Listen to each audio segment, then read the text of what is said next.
3 साल पहले 31 जनवरी 2023 को हमको मिला था here we go Enzo Fernandez का। बेनफिका से साइन किया था चेल्सी ने एंजो फर्नांडिस को। चेल्सी के इतिहास की सबसे महंगी साइनिंग बने, उस समय प्रीमियर लीग के इतिहास की सबसे महंगी साइनिंग बने। और आज 3 साल बाद उसी दिन की एनिवर्सरी पे एक बहुत ही शानदार लास्ट मिनट गोल स्कोर करके एंजो फर्नांडिस ने चेल्सी फुटबॉल क्लब को जीत दिलाई है। और इस समय मेरे हिसाब से इस सीजन अगर आप परफॉर्मेंसेस पे बात करेंगे, total course of the season पे बात करेंगे, मेरे लिए अभी तक के इस पॉइंट तक के प्लेयर ऑफ द सीजन है चेल्सी के एंजो फर्नांडिस। अगर चेल्सी का प्लेयर ऑफ द सीजन मुझे चुनना होगा अभी तक का तो मैं एंजो फर्नांडिस की बात करूंगा।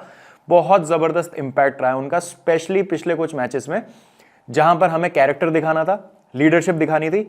एंजो ने बहुत ही ज्यादा अच्छे से निखारा है खुद को। एंजो ने एक लीडरशिप रोल में ढाला है खुद को। और आज जो हम मैच जीते हैं, मैच्योरिटी का सबूत है, लीडरशिप का सबूत है जो धीरे धीरे इस टीम में आ रही है। लगातार 2 वीक्स में 2 कमबैक हो चुके हैं। नापोली के अगेंस्ट 2-1 आप ट्रेल कर रहे थे, टफ अवे फिक्सचर, वहां 3-2 से आप जीते। 2-0 पे आप वेस्ट हैम से हार रहे थे, वहां से आप 3-2 जीते। और एक अच्छी जीत कॉन्फिडेंस बूस्ट करती है आपका going into the semifinal against Arsenal. तो ये तो हो गई एक पॉजिटिव नोट जिस पे ये वीडियो स्टार्ट हुआ है। बट क्या सब कुछ पॉजिटिव है? बिल्कुल भी नहीं। ये मैच चेल्सी जीत तो गई है, लेकिन इसने 2-3 चीजों में फिर से मेरा फेथ, या आप कह सकते हैं जो मेरा परसेप्शन है, उसको अफर्म कर दिया है कि क्यों मैं अभी भी सेटिस्फाइड नहीं हूं कई सारी चीजों से। और 1-2 चीजों को लेके तो मुझे काफी डर लग रहा है। वो सब चीजें क्या हैं उनकी बात करते हैं।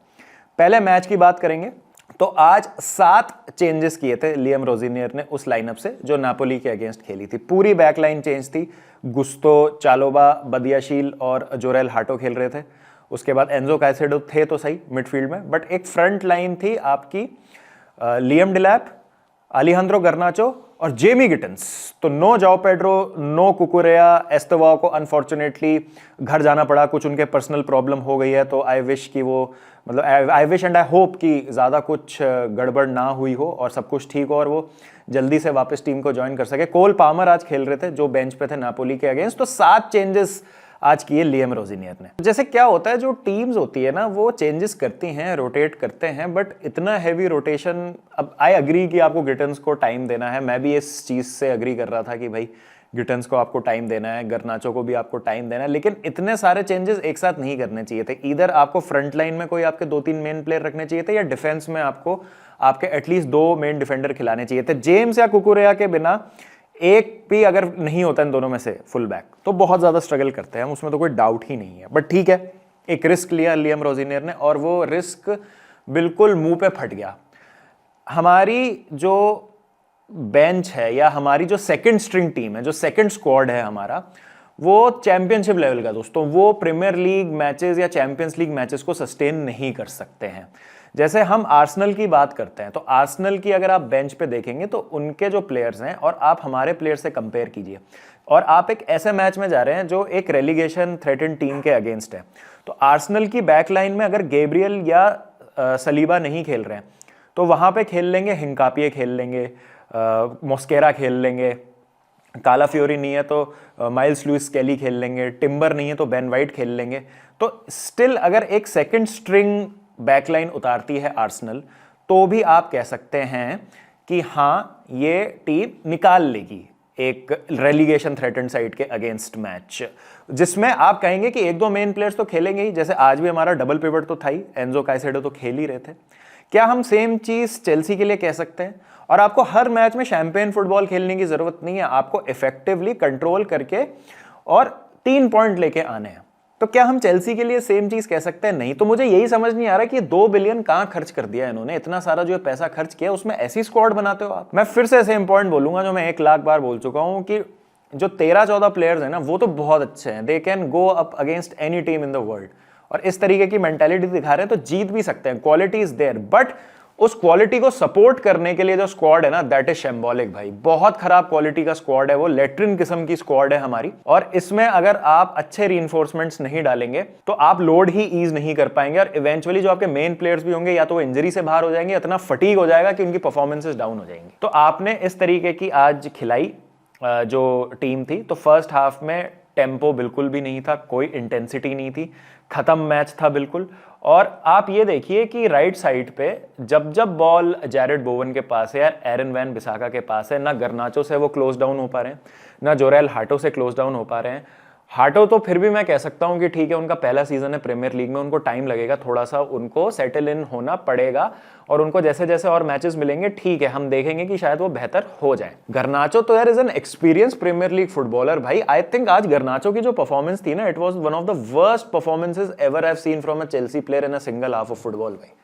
मतलब कंटेंडर है भाई जो गर्नाचो से आज 3 यार्ड के 4 यार्ड के पास नहीं हो रहे थे। Wan Bissaka is a very good defender 1v1, लेकिन इतना भी क्या कि मतलब 2 बार अगर हिला दिया वैन बिसाका ने आपको, तो आप भी टेक ऑन ही नहीं कर रहे हो। वैन बिसाका को बॉल आ रही है, instead of going at Wan Bissaka आप कट इन साइड कर रहे हो, सेफ पास खेल रहे हो एंजो को। भाई अगर यही करना है तो फिर अकेडमी से ले आते हैं, हम कोई विंगर खिला लेते हैं, वो अच्छा कर लेगा। तो ये मैं चीज कहता हूं कि जो आ रहे हैं ना प्लेयर्स बेंच से, क्या वो आप ट्रस्ट कर सकते हो उन पे कि वो आपको एक इफेक्टिव परफॉर्मेंस देंगे या एक रूटीन में ना आप निकाल सकते हैं? वो मुझे डाउट आ रहा है चेल्सी की इस टीम को देख के। लेकिन अगर मैनेजर के पास ऑप्शंस नहीं है और मैनेजर को भी लगता है कि नहीं भाई मुझे खिलाना पड़ेगा और मुझे मेन प्लेयर्स को खिलाना पड़ेगा और मैं बेंच से जो प्लेयर्स है उनको नहीं ला सकता, तो इसमें मेरा दूसरा सबसे बड़ा डाउट ये आता है कि क्या ये टीम मैनेजमेंट चूज कर रहा है? मैनेजमेंट से मेरा मतलब हायरार्की चूज कर रही है, मेडिकल टीम चूज कर रही है, डायरेक्टर्स चूज कर रहे हैं। जिस बात की लड़ाई मरेस्का के साथ हुई थी और डायरेक्टर्स की और जो हमारी हायरार्की है उसकी, कि मेडिकल डिपार्टमेंट से बन नहीं रही थी। मरेस्का चाह रहे थे कि मेडिकल डिपार्टमेंट बहुत ज़्यादा इंटरवीन कर रहा है, उनका इंटरवेंशन कम हो। आपको याद हो तो रीस जेम्स को लाने से पहले भी मेडिकल डिपार्टमेंट का हेड्स अप मांगा था लियम रोजिनियर ने कि अब मैं इनको ला सकता हूँ क्या, कि भाई 12 मिनट रह गए हैं, 11 मिनट रह गए, is it the right time to bring him on?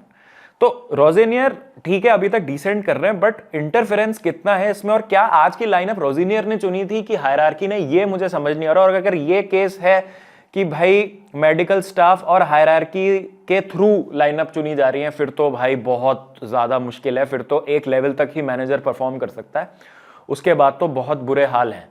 Manager को आपको ऑटोनॉमी देनी पड़ेगी इस चीज में। खैर मैच की बात करें तो सेकंड हाफ में मैच बिल्कुल चेंज हो गया। आप देखिए राइट साइड से जो भी चीजें हो रही थी होनी बंद हो गई। कुकुरेया आके, मतलब ठीक है, कुकुरेया का मैं कहूंगा परफॉर्मेंस बहुत अच्छा नहीं रहा है जब से रोजिनियर आए हैं, उनकी भी थोड़ी सी गिरावट आई है परफॉर्मेंस में। कुकुरेया हो गए, कैसेडो हो गए, लेकिन कुकुरेया और हाटो में बहुत ज्यादा फर्क है यार। आके देखिए जब जाओ पेड्रो है और वो उस पॉकेट में खेलने लगे, सेंट्रली खेलने लगे, तो लिंकअप भी होने लगा, बिल्डअप भी अच्छा होने लगा। जो हमारे वाइड प्लेयर्स थे वो भी गेम में ज्यादा आने लगे। राइट साइड पे पाल्मर चले गए तो थोड़ा सा और अच्छा उनका गेम हमें देखा सेकंड हाफ में। पेड्रो नेटो गए लेफ्ट साइड में और कुकुरेया आए तो उनके साथ 1-2 हो रहे थे, ओवरलैप पे कुकुरेया जा रहे थे, तो कुछ बन रहा था, समथिंग वाज बीइंग क्रिएटेड।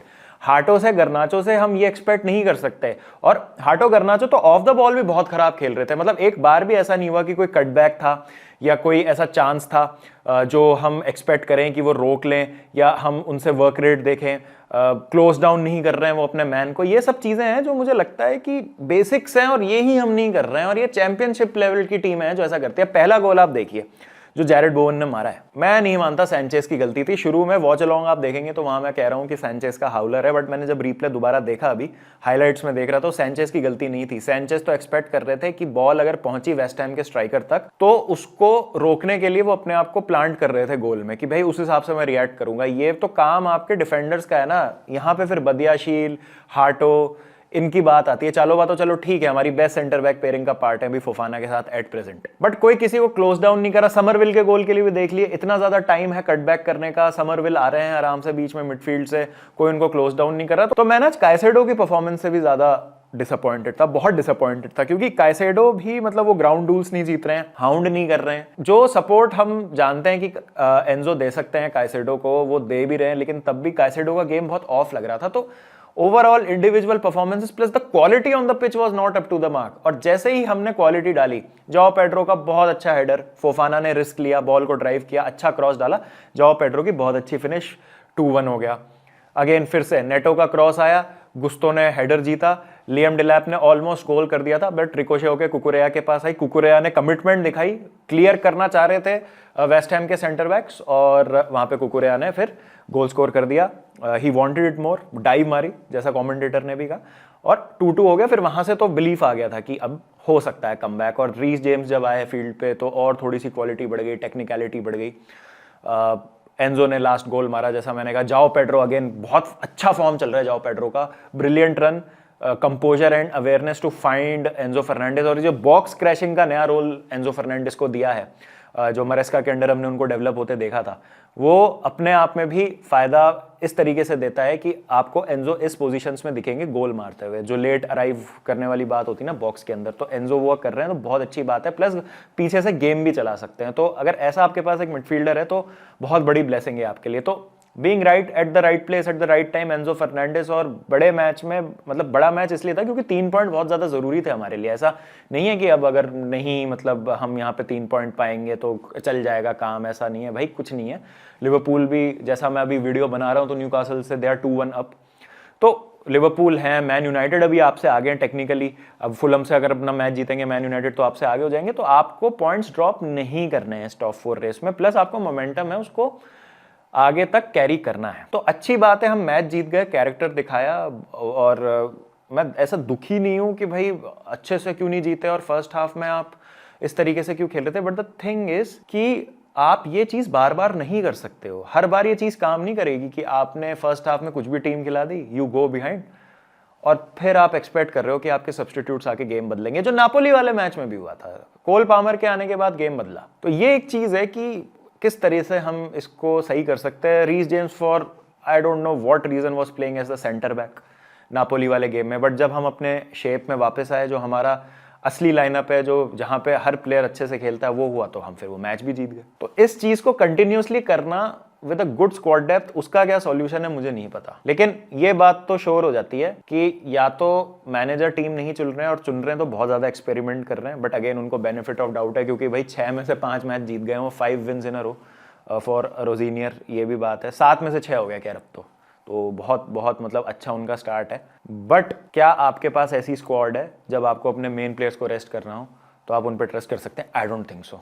तो भाई देखते हैं आगे क्या होता है। तो आपकी क्या राय है, please do let me know in the comment section. Good 3 points, character दिखाया, अच्छी बात है, बट कुछ अंडरलाइंग इश्यूज है जिनको एड्रेस करना बहुत ज्यादा जरूरी।